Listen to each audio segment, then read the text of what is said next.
Bonjour les amis, c'est Frédéric, que la paix soit avec vous. Aujourd'hui dans ce septième podcast, j'aimerais aborder la notion de lâcher prise, afin de réintégrer l'entièreté de notre lumière. Notre venue sur cette terre n'a qu'un seul but, grandir en conscience, s'éveiller à notre véritable nature, du moins s'en rapprocher le plus possible, afin que l'éveil de chacun soit le moteur de l'évolution collective pour cette terre et peut-être plus encore. J'ai parlé dans mon troisième podcast de cette notion d'appel intérieur. Eh bien, pour grandir en conscience, il faut un point de départ. Et au départ, il y a comme cet appel. Un appel de notre être véritable, notre soi. Une invitation à se reconnecter à notre source. Et cela amène à cette porte intérieure pour aboutir à notre cœur étoilé, à notre lumière intérieure, à cette ouverture du cœur, à la reliance par notre cœur à la source créatrice. Mais cette étape n'est pas toujours confortable, car cela demande d'abandonner un certain nombre de freins et de croyances. Cela peut donc être la source d'une grande désillusion. Mais au bout du compte, c'est davantage de discernement qui en résultera, davantage de conscience. Cette grande désillusion peut faire naître un tas de sentiments et surtout de ressentiments envers ce que la science du supramental nomme le mensonge cosmique. Et cela risque de renforcer les polarités et perturber notre ego. C'est un passage délicat pour ne pas tomber dans ce piège en quelque sorte, ce piège de la polarisation de l'ego. Et c'est là qu'il ne faut pas oublier ce que nous enseigne la haute métaphysique. Qu'il y a ce que l'on croit être, notre ego, notre personnalité, ce véhicule, cet avatar. Et il y a ce que l'on est véritablement, le soi, cette source de vie, ce but, que l'on atteint par cette reliance par le cœur, le centre de notre être. Donc, toute cette étape de reliance à soi par notre cœur nécessite un véritable lâcher-prise, un véritable abandon. Et c'est ce que certains appellent tout simplement la foi. Ce processus est nécessaire, car on ne peut pas remplir un verre qui est déjà plein. Le but est de nous abreuver à notre propre source. Et cette reliance, c'est s'abandonner à cette source, écouter cette voix intérieure, cette guidance intérieure, cette intuition tout simplement. Et cela nous amène à faire des choix, à se positionner en soi, c'est-à-dire se faire confiance. C'est ça la confiance en soi.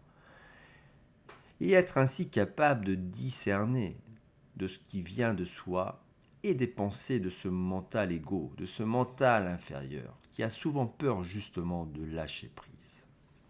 En cela, la science du supramental, la haute métaphysique, est d'une grande aide pour rassurer ce mental égo et favoriser ainsi ce lâcher prise, pour pouvoir renforcer cette confiance en soi et accéder à ce qu'on appelle le supramental ou mental supérieur.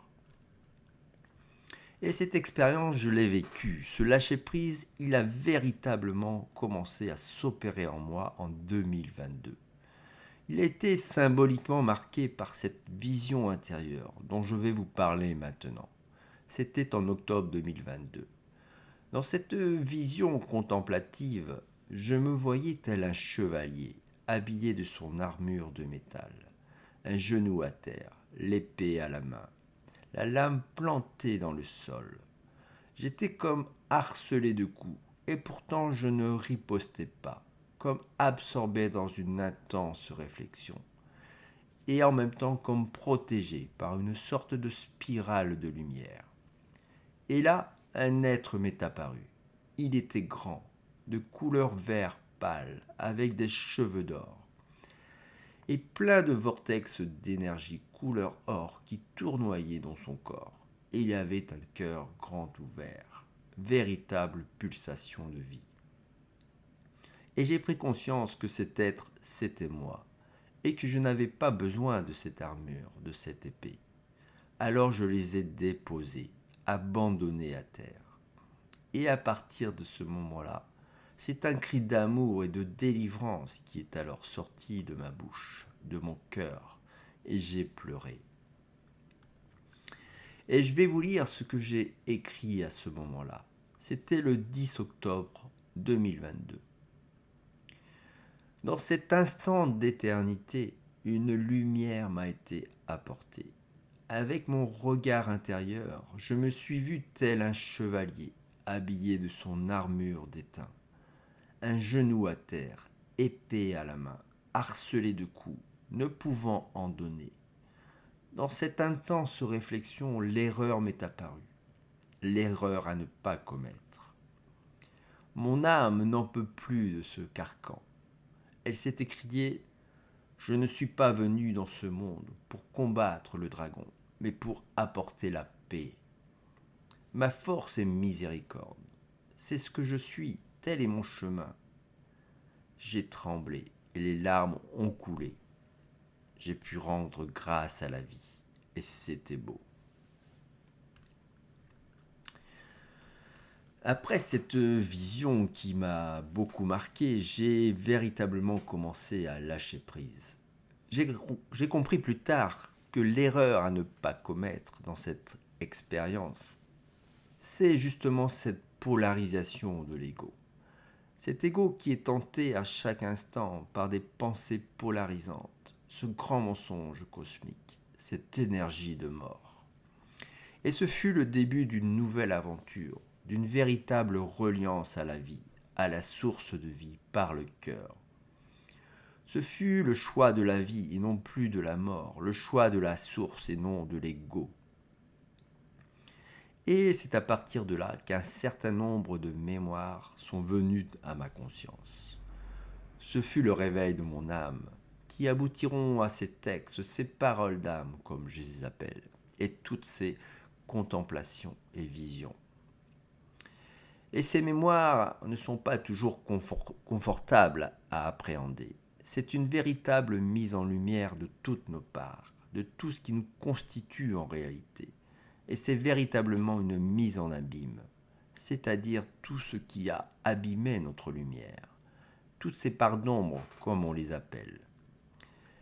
Mais ces parties ne sont que des portions diffractées de nous-mêmes, des images en miroir que l'on n'a pas su reconnaître et que l'on a abandonnées en quelque sorte à leur propre sort, et qui ont donné vie à certaines puissances, car nous sommes des êtres créateurs.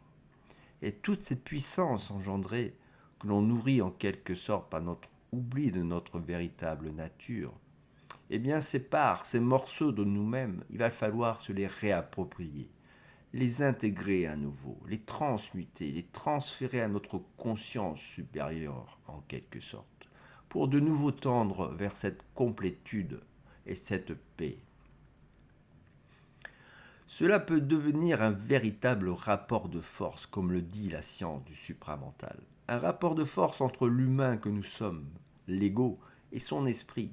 C'est un véritable transfert de puissance, d'énergie, et cette énergie n'est autre qu'une énergie qu'il faut transmuter, que l'on réintègre par amour, pour grandir en conscience. Pour que cette nouvelle conscience, en quelque sorte, puisse s'habiller de ce corps de lumière, de ce double de lumière que l'on cherche à construire, à créer dans notre propre processus d'évolution, d'ascension et de fusion. Et donc, pour grandir en conscience, pour évoluer, aucune part d'ombre, aucune disharmonie ne doit rester pour passer à cet autre niveau de conscience. Tout doit être réassemblé. Et comme le dit Nathalie Théo,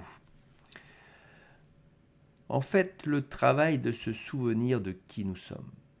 Mais ça ne peut pas se faire si on n'a pas un amour total envers nous-mêmes.